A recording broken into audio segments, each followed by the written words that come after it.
Hey, good morning. I'm here with my friend and personal chiropractor, Peter Gagné, and we're here to talk today about Ozempic and trizipizide. I know that's a big word out in the marketplace right now, and I just want to say, first of all, Peter and I are neither pro nor con on either one of them. Peter's team does a plethora of different things in his practice, and so he's the chiropractic side, and then he has a nurse practitioner, Kathy, and then other people on his team that do other things in his practice. So big word today: Ozempic, semaglutide, trizipizide, Mounjaro. It's the hottest thing right now that people are talking about. Why are they talking about it? Well, I think most people just think of it as a weight loss medication.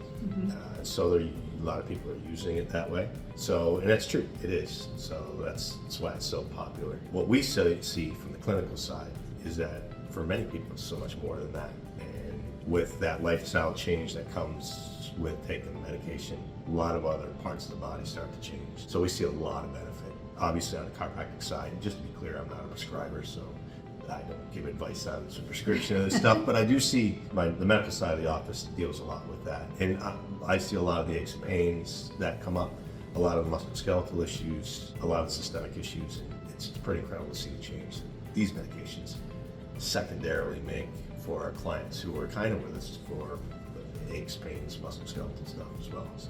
Well, and I think this medication, it was originally used for diabetes, and then just like any medication, we've found that there are some positive effects as well as there's some negative effects too. First of all, the price is often somebody can't afford, and more importantly, the reason why we're talking about it today is a lot of insurance companies are not covering these medications. So I really wanted you to know and have the resources to know how you can still get on these medications, but I don't do that willy-nilly. I want you to not just go out there on the street and get these medications or order them online like they're being presented right now, but I want you to have a reputable person that you can go to that's going to make sure to look at your history and look at your thyroid and look at the things that can be impacted by this medication and make sure that it's not a detriment to you, that it's something positive for you. Well, yeah, so our team, you can't just call.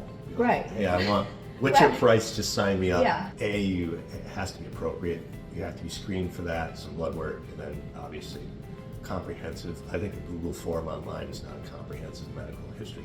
No. So yes, many people are candidates for it, and some are not. And I think our staff is discerning about who it's appropriate for, and it's not. But more than that, it takes considerable management. I don't think Ozempic being a diabetic drug, a medical doctor could put a client on this for how they manage insulin, and that's one set of clinical outcomes you're looking for. And yes, they may lose weight. It's part of that.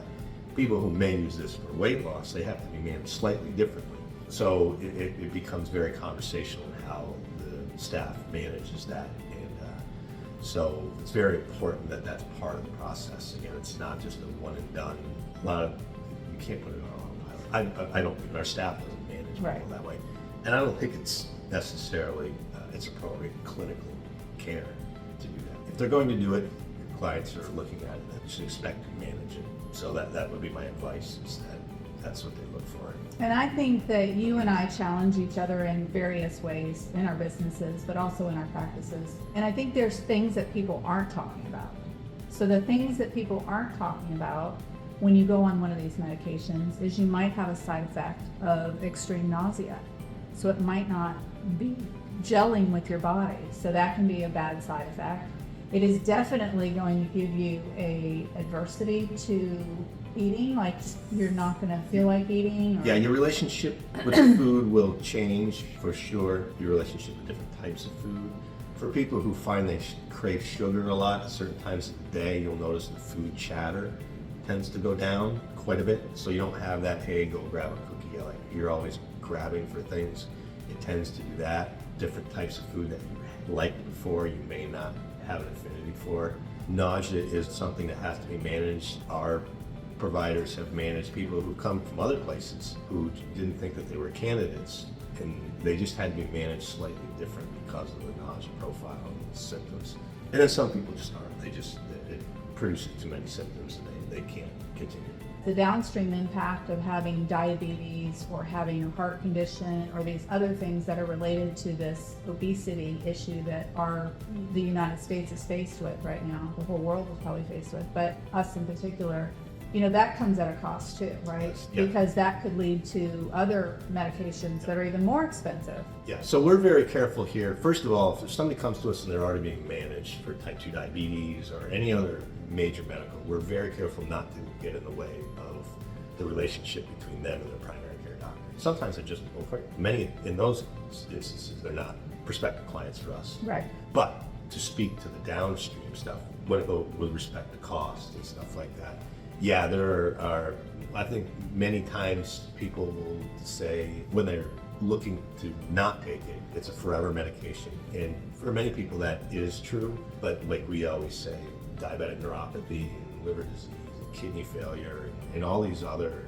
diseases that are associated with some of the secondary disease patterns, those are also forever and they're far worse. The cost is significantly greater. I don't know how to speak to the cost. I mean, I think the market is coming back in line, so you're seeing costs come down, but it's still considerable for many budgets. Most of that is driven by demand, or most of that is driven by I think- a pharmaceutical company? I don't know. I mean, so Both. the pharmaceutical companies, if you're dealing with brand name Ozempic, they've retained the price. You can look at GoodRx, depending on where you're at, somewhere between right around $1,000, $1,200. Tirzepatide, Mounjaro is quite a bit more expensive than that. In the other markets where you have compounding markets, once you find a good compounding relationship, it's incredibly safe. These facilities are governed by their pharmacy boards. They have to get sterility and potency tested. So the product they're putting out is already being tested. So in our experience, it has been safe, very effective. And so you want to make sure that you're getting it from a reputable source, Yeah, because so you don't want to order it online. Again, from our experience, you want to know the people who you're kind of dealing with. I mean, you're injecting this into your body, Yeah. so Some of you the big kind of want players, to know what's going in yeah, there. some of the big players have been told to cease and desist just because there haven't been what they want. I mean, again, I don't want to build fear to that. I mean, there are some good providers out there. That's their source. That's how they reach the market. And as long as you're comfortable with that, it's fine. I like the one-on-one relationship. But again, you don't want to disrupt your relationship with your medical doctor. If you're being managed for type 2 diabetes, going to an online provider to take more or change to this, I really don't think that's an appropriate way to do this type of medication. So if somebody wants more information, what's the process for getting a hold of you? Well, I think easily just sending us a direct message to our front desk. In modern day, we're very much text oriented. So most people like the process of just being able to request And we'll put that information at the bottom. Yeah, here. so they will text our front desk like, hey, I'm Jane, I'd like some information on this. And then we text back almost immediately. And we just start a conversation. And then if there's a conversation to be had, then we start to get more formal. One of the things we didn't talk about, and we'll talk about this more in depth at another time, but one of the things post Ozempic or post semaglutide could be things like peptides. Yeah. So the peptides, NADs, a lot of times so then you're getting in a bit of a regenerative stance. I think it's important when you start, it's not so much about starting. Most people have some version of success with some version of weight loss, and then some version of feeling better across the entire body. But really you have to begin with the end in mind. What does this look like 6 months or a year from now? If their intention is just to get on it and get off it. To lose 10 pounds. Lose 10 pounds. Really you don't want to do that. And to get on it and get off it and lose 10 pounds. And again, we'd have to have medical providers to talk about the safety profile of that. But really the real conversation is, okay, but then what does that look like in 6 months? And it is true that there's a bit of a rebound effect. How you come off of it, tighter down off of it, is kind of how our providers manage it. And they get you on the lowest possible dose to keep the gains that you got and keep you healthy.